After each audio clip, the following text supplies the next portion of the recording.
అన్ని రంగాల్లో రివర్స్ లో టాప్ లో పెట్టాడు.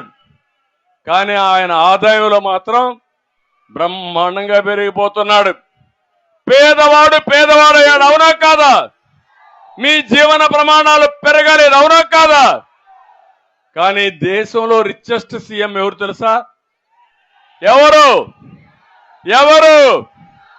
ఇది నేను చెప్పింది కాదు, రికార్డులో ఉండే సత్యం. ఆయన ఇప్పుడు మాట్లాడుతున్నాడు ఏమని?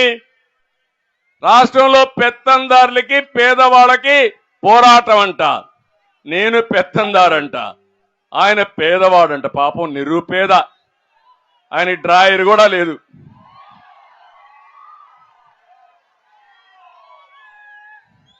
పేపర్ లేదు, టీవీ లేదు, బంగ్లాలు లేవు, ప్యాలెస్లు లేవు, బట్టలు లేవు. ఏం తింటాడో నాకైతే అర్థం కాల. గడ్డి తింటాడు. ఈ గడ్డే తింటున్నాడు. అడుక్కుంటున్నాడు. మా చెల్లెమ్మ చెప్పినట్టు రేపు వస్తాడు, అప్పుడు ఓట్లు అడుక్కున్నాడు. భస్మాసుడు మార్గం మీ నెత్తిన చేయబెట్టాడు. ఇప్పుడు మళ్ళా కథలు గుద్దుడే గుద్దుడు. ఇప్పుడు 5 ఏళ్లు వదిలిపెట్టకుండా గుద్దాడు. మళ్ళా ఓటేస్తే ఇంకా బానిసలమే. మనం ఆ విషయం గుర్తుపెట్టుకోవాల్సిన అవసరం ఉంది.